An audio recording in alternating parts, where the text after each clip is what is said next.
Zalier wasn't used to getting up early. To make matters worse, last night was rough. He rolled over in the hotel bed. Groggily, he wondered when he had swapped his alarm to the robotic voice that greeted him. 13 minutes remaining. The voice rang out through the empty streets of Patel. Oh, snap! Zalier tore himself free from the bed's warm embrace, springing into the chilly morning air. Eschewing the room's door, he activated the energy blades on his arms to slice an opening in the window, diving through the hole before the glass shattered on the ground. If the 30-minute warning was over, then Zalier must have been running out of time. From the moment this virtual reality game had started, the timer on his HUD had displayed the duration of the rest of his life. If only someone were nearby whom he could kill for 1/4 of their time. They would still respawn, and if their timer held out longer than the end of the game, marked by the giant countdown in the sky, they could both make it out alive. As it was, Zalier was 15 seconds short.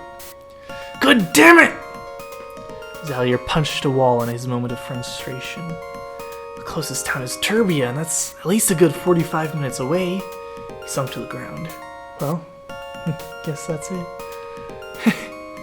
Kind of ironic when you put it that way. In this dog-eat-dog death trap of a game, the greatest assassin killed for trying to help people. Yes, Grendel was right.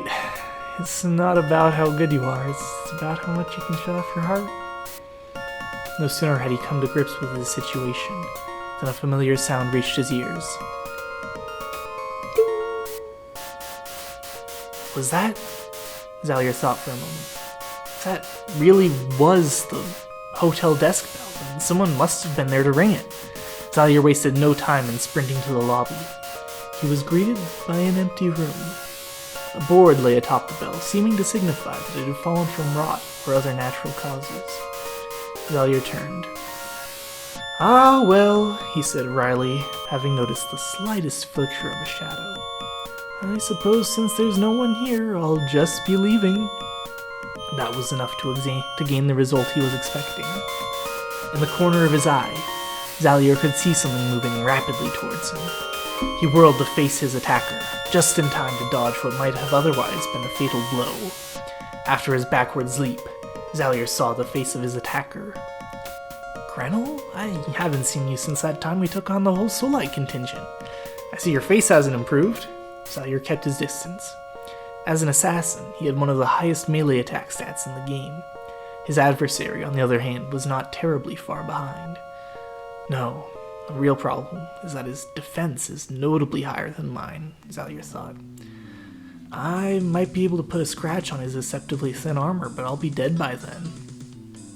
My, what a pleasant surprise.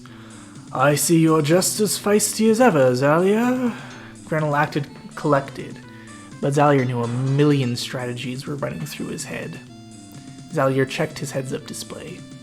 Grendel's clock was 5 seconds ahead of his own, making him 10 seconds short of survival. One way or the other, only one of them would survive. That's a fancy shade knight like you doing all the way out in this dump. Zalier circled, just out of the range of Grendel's deadly blade. Naturally following you. Didn't I tell you I would be the final boss of this game? Grendel grinned, a very polished and deceptively absent-minded gesture. I guess our current dilemma puts us both out of the truce, eh? Not that you ever really cared about that. Zalier knew full well time was running out. His only choice was a desperate all-out attack. With a hit from both blades, he might stand a chance. All's fair in love and war. Truces are escapism for cowards. You should know that a strong spirit is one of subjugation. Grendel's eyes narrowed cheerfully as he tilted his head to one side. Zalier saw his chance. He sprung from a crouched position, his blades flicks to plunge into his foe. In a moment, Grendel was gone. Zalier followed the motion, whipping his head to the left. Grendel was standing there, nonchalant as ever. My, I thought I was supposed to telegraph my moves. He reeled his sword back, ready to deliver the first and last blow. Zalier grinned. As Grendel heaved his fist forward, Zalier fell into a roll. Slightly taken aback, Grendel watched as his blade slammed through the wall, causing a shockwave that took out a large section of the building.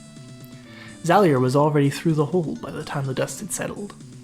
Grenell stalked after him, cautious of any tricks he might have.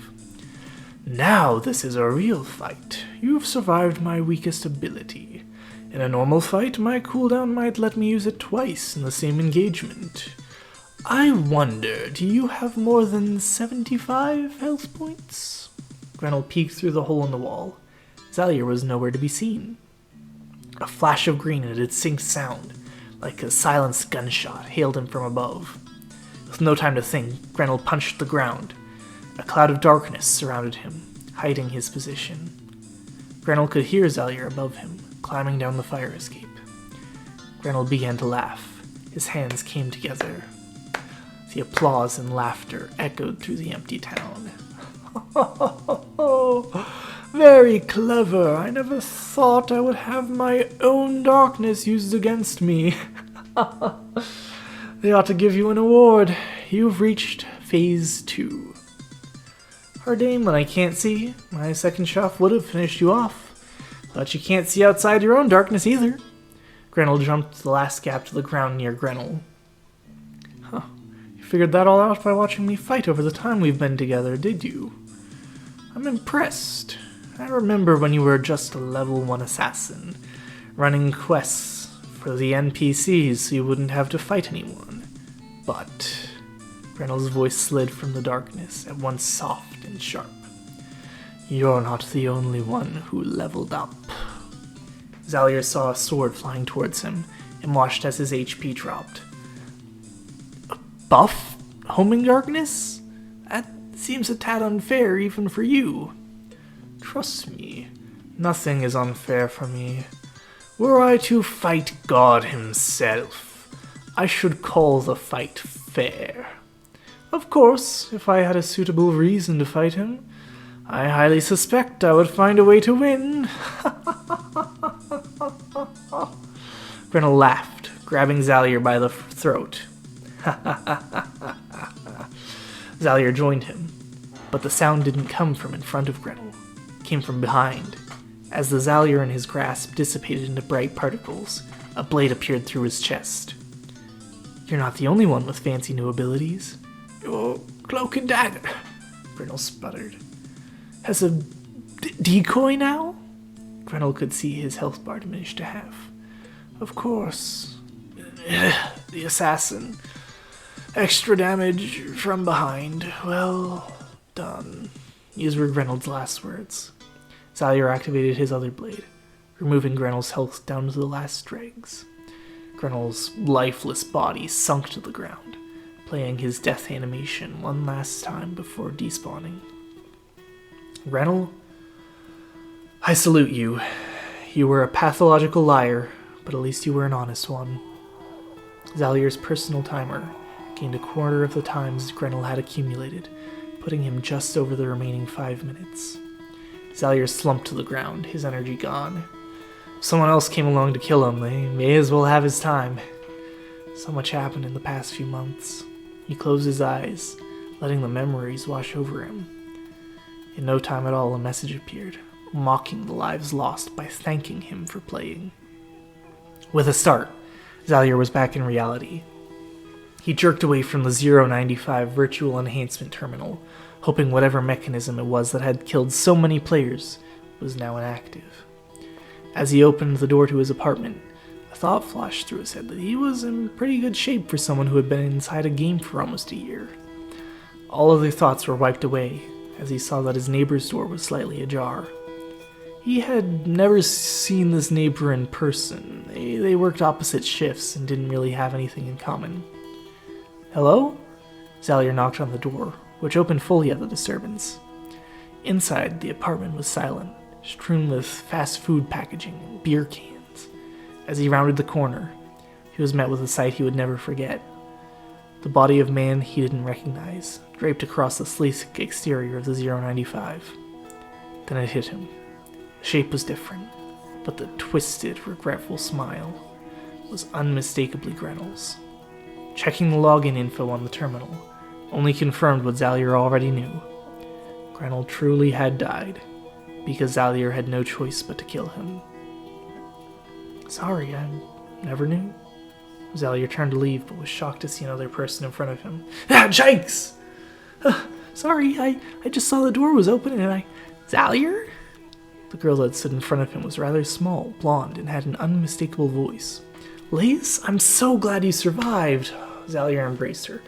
When I heard you had left for Patel, I thought you were done for. You never should have left. Liz was leaning into Zalier until she saw Grenell. Oh, is that... Grenell didn't make it. We should probably leave. I'm so sorry, Zalier. You two always had so much fun together. They walked out into the hallway. Then again, he did try to kill me. Zalier closed the door. On the other hand, I did kill him. The pair walked silently out to the street. The apartment building stood behind them, like a grim reminder of their fallen friend. The city was eerily quiet. What day is it even? Zalier had lost all track of the real world's time, too concerned about the time of his death. Lise pulled out her phone. Wednesday, November 23rd. 1 year since the game launched, just like the dev said. Lisa paused for a moment as she scrolled through something on her phone. Oh, it's from Key. Of course those girls had exchanged numbers. She's just a few blocks away from here. Alright, you navigate, I'll drive. Zalier patted his pockets, found his keys still there, unlocked the car, and opened the door. You know, Zalier? Now really, I don't know you in real life. Lise tilted her head to the side and crossed her arms. Alright, my name is Zalier Esperto. I'm 22 years old. I live in the southwest section of Timeleaf City where the apartments are, and I am not married. My family lives about 30 minutes up north. I have 4 younger siblings that I play games with a lot. Is that enough, or do you want my genetic heritage? You know, I was only teasing. I've seen who you really are a few times. Let me introduce you. Your name's Zalier Esperto. You're a genius strategist and a skilled assassin, but you have a heart of gold. Your biggest weakness is that you aren't easily motivated, but that's not because you're lazy, and more because you want to save your energy. Did I miss anything? Maybe introducing yourself? Lisa laughed and got in the car. We're not on a time crunch anymore. I can give my full speech once we're all together. For now, my name's Lizelle Fourier, and I turn 21 next month. You know, I bet we probably go to the same college. Zalier loved listening to her talk. She was so full of energy that he couldn't help but care. Look, Lizelle, there's something I've been meaning to say. Zalier spoke quickly so he could get it all out before he stopped himself. I've spent a lot of time with you, and I know it's all been in the game, but I really like spending time with you even if it's not real, and now that we've both survived, I think this is just a hypothesis. I might be wrong, but Zalier took a deep breath. I think I might have fallen in love with you. Well, Zell was silent for a moment. I'll make you a deal. Zalier's eyes were on the road, so it was hard to gauge her exact emotion. Once the aftermath is settled, we can go on a date or something, and we'll figure it out from there. Zalier felt like a huge weight had been taken off. His shoulders visibly lifted, and he smiled again. Sure, take your time. Maybe if you're free sometime in the next, 15 or 20 years, we could go talk about life and emotions and all that away from the game. So laughed again. Hopefully whatever we decide will be sooner than that, although I'll keep in mind that expectations are low. Oh, here's the place. Tiny coffee shop greeted the two, so tucked away that it might as well have never been there. Zalier parked and they went to the door. Inside was a dark-haired girl at a table alone. No one else was there. Oh my gosh, Key! Lisa ran over to her. Where's Zach? Kia looked up, fighting back tears. Oh no! Lisa hugged her. If you need someone to talk to, Zalier and I are here. Did you get a hold of any of the others? Rin? Andra? Grenell? At the mention of Grenell, Lisa and Zalier's eyes dropped. I guess we should consider how lucky we are that we survived. Lisa thought she could almost make out a tear in Zalier's eye as he spoke. Whatever happened to that vampire, Zalier? He tried to change the subject. Ended up as a death match between myself and Grenell. Zalier lifted his hands. I won. You know, one time, Zalier, Grenell, and I took on the whole Soul Light contingent together. Lise tried to alleviate the dark atmosphere. Remember that time Zek organized us all against the archetype of insanity? Key joined her. Heya something or other? Heya Portello Bligunder, a seemingly unstoppable force of nature. Never did see how the final confrontation went. Old Heya had some weird ideas, I'll tell you that, Zalia recalled. I still remember the first time I met Zek. I recruited him, forced him to help me take on the 2-year man. Key wiped her eyes. You two beat Suezo? Do you mind sharing? Lise pulled up a chair. I guess that might help. Kialma smiled. It all started in Latraxia.